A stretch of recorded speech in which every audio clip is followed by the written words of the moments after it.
Bom, mais uma pergunta aqui, a Jeane, de Belo Horizonte. Gostaria de saber como introduzir. Eu acho que a palavra que ela colocou, introduzir, não é a palavra que ela gostaria de expressar. Vou te falar por quê. Eu gostaria de saber como introduzir a sexualidade na vida de uma criança de mãe solteira que não tem contato com a mãe nem o pai. Ou seja, como levar essa criança a entender a sexualidade, não introduzir, né? Mas acompanhar a criança no desenvolvimento da sua sexualidade. Como desenvolver, então, uma criança de 2 anos em meio à sexualidade, tendo esse contexto, ela pergunta. Uma criança de mãe solteira que não tem o contato com a própria mãe e nem com o pai. Então, ela quer saber como acompanhar essa criança, quais as partes, como ela vai conduzir essa criança no meio de um mundo que vai falar de sexualidade daqui a pouquinho. Nós temos lá a psicopedagoga que trabalha com isso. Ela é especialista nessa área. Então, eu aconselho a procurar uma psicopedagoga para poder orientar essa criança, que ela está sem identidade. Tanto materna como paterna. Então, ela vai ter que ter alguém para direcionar. Só ela falar não vai resolver. E até legal, né, Guerra? A gente também dá aqui um parceiro nosso, que é o pastor Washington de Sá, né? Que tem o Salve Sua Família, o site dele, se não me engano, salvesuafamilia.com.br. Salvesuafamilia.com.br. Qualquer dúvida que você tem quanto à criança, da idade que for, sexualidade, ele é fantástico. Deus faz um trabalho na vida desse homem que, assim, cada vez que ele vem aqui, a gente fica de boca aberta, como eu aprendo e a gente aprende. Então, entra lá, www.salvesuafamilia.com.br. Você vai ter informações preciosíssimas para a orientação da criança. E se essa criança estiver, por exemplo, na primeira idade, certamente, né, ela sendo bem orientada com princípios cristãos, a sensualidade dela será muito mais cuidada, preservada, né? Com certeza. Equilibrada. E se, por exemplo, ela não teve, assim, hoje não tem a presença do pai e da mãe, pode ser que seja uma criança gerada fora do casamento, então essa área vai ser muito mais... porque é mãe solteira, ela disse. Mãe solteira, então essa área vai ser muito mais aguçada do que o normal. Então ela precisa passar por uma ministração, sim. E aí, se for uma psicopedagoga, né, assim, lá no ministério, ela com certeza vai orientar nesse sentido e vai... Maurício, depois eu queria contar só um caso. Você deve contar agora, pastor. Você manda nesse programa. Porque eu atendi um rapaz essa semana que ele tem nessa área aí um pouco, né, da sensualidade e tudo. E o que nós detectamos? Que o pai dele tinha uma maldição nessa área, uma legalidade maldita, não de Deus, mas que o diabo trouxe essa legalidade. E ele foi o escolhido para receber essa legalidade do pai. Foi o que Deus nos revelou. E o que nós fizemos? Nós fizemos uma libertação nele, repreendendo esse demônio que veio de família e já estava passando para ele. Então, assim, né, ele saiu de lá assim aliviado, ele falou, não, que alívio e tudo. Por quê? Ele já era o cara escolhido para trazer a legalidade do pai, que não é fácil.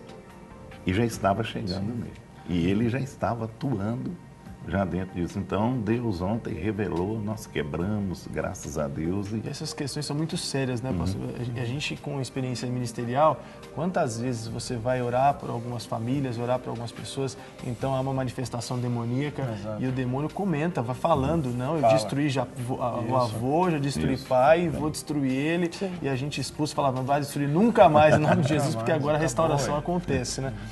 Olha, um comentário, uma pergunta, né? A Luciana, sua xará, manda aqui e diz assim, olá, confesso que pelo cenário do programa, nunca tinha tido a curiosidade de assisti-lo. Não porque ele é feio, não, mas entendo. Pois achava que era de esporte. Até porque é bem alegre aqui mesmo, né? Até porque essa semana me deparei com esse assunto tão importante que é a sensualidade. E agora estou focada no programa todos os dias.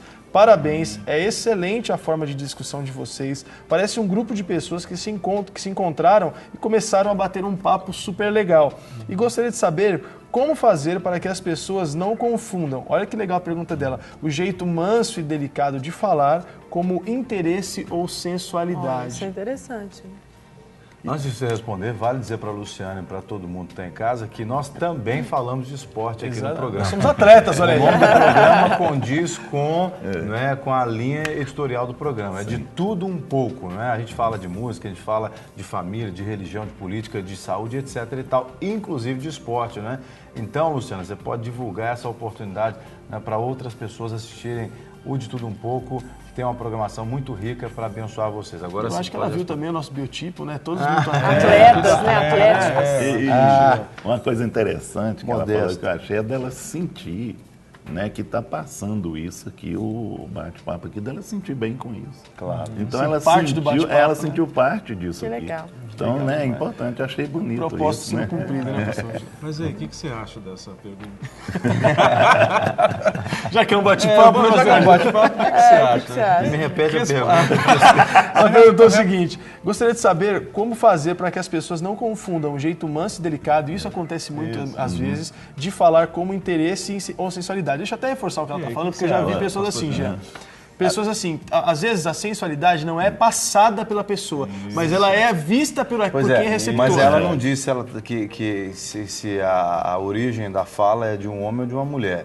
Obviamente, ela não está falando aí, mas eu acho Eu que acredito que é de mulher. educação Também e comportamento não se deve confundir com interesses e objetivos, né? Com certeza. Porque tem pessoas que têm uma mente muito suja, muito ruim, muito má e confunde as coisas de verdade, né? Então, o fato de alguém tratar o outro muito bem, isso já deve ter acontecido com todos nós aqui, lógico, certamente, com certeza. né? De você tratar uma pessoa bem, com educação, respeitar a pessoa e a pessoa, de repente, simplesmente a sensualidade é aguçada, e a gente falou muito sobre, ontem, no programa anterior, sobre sensualidade enquanto excitação dos sentidos, né? Não só na questão sexual, obviamente, mas a pessoa, então, por carência, por desejo em alguma área da vida dela, ela acaba confundindo e interpretando os sinais de forma errada, né? Então, eu acho que tem nada a concordo com ver. você, muito boa.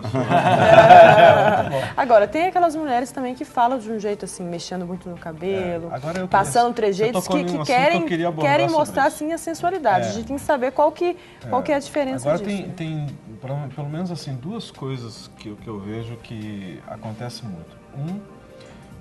Primeira coisa, existem pessoas que têm um olhar sensual. E isso é notório, não é? Ou seja, os olhos tornaram-se porta para a alma. E é isso que acontece, a Bíblia fala sobre isso, né? Ou seja, as janelas da nossa alma são os nossos olhos.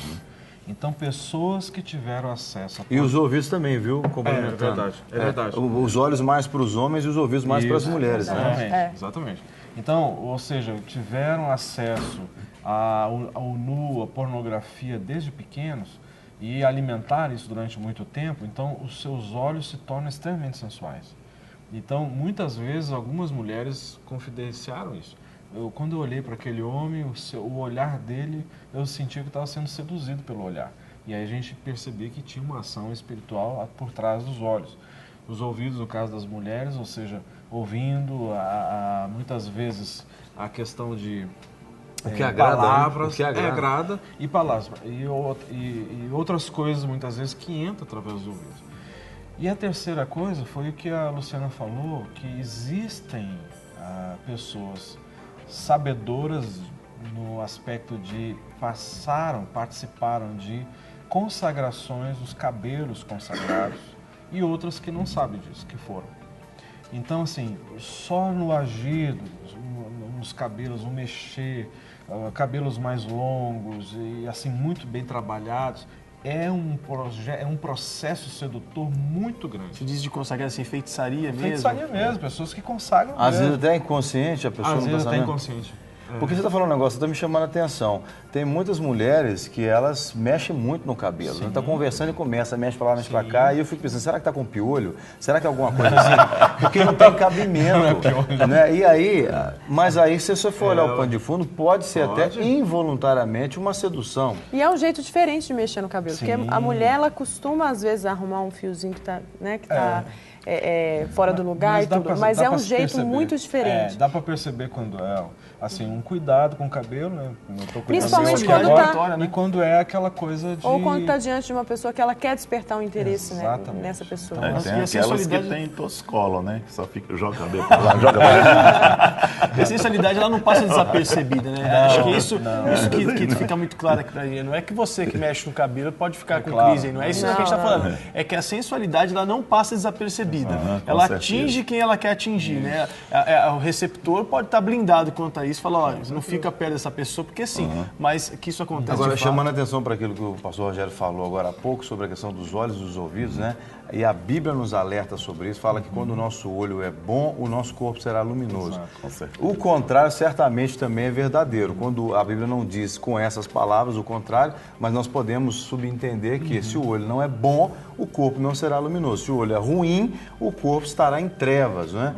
E sabendo então que, acho que vale ressaltar isso aqui, que os olhos e os ouvidos são entrada para o nosso coração, nós temos que guardar as portas de entrada do nosso coração. É igual na sua casa, né? Você tem a sua casa. Quando você vai dormir, por exemplo, e o nosso sono fala da nossa falta de consciência, né?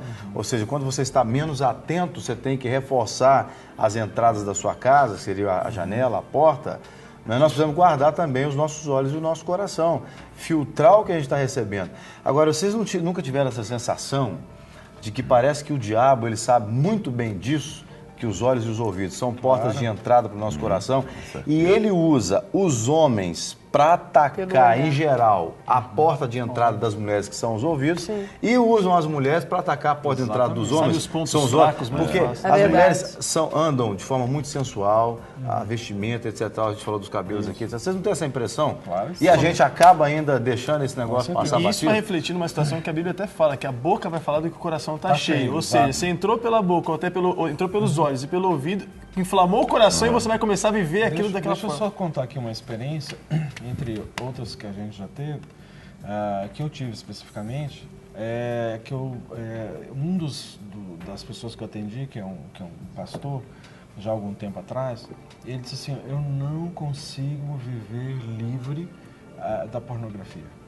E aí comecei a trabalhar, atendi umas 4, 5 vezes, eu não lembro bem.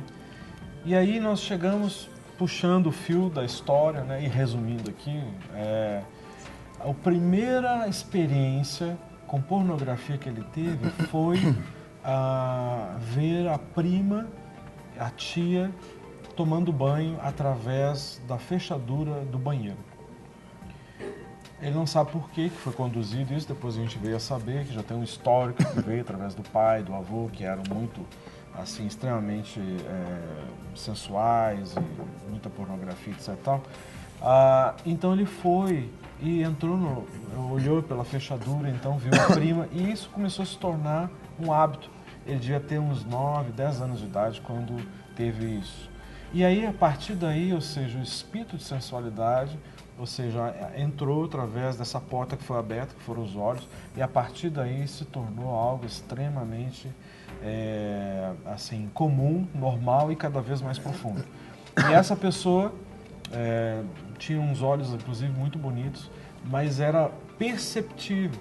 Ou seja, eu que trabalho nessa área e qualquer outra pessoa, era perceptível o olhar dessa pessoa, era assim, extremamente sensual. E como que as mulheres se aproximavam e como ele se aproximava das mulheres, ele mesmo sendo um cristão, e como que ele lutava com isso, porque as mulheres ficavam encantadas e enamoradas. Então, o que aconteceu?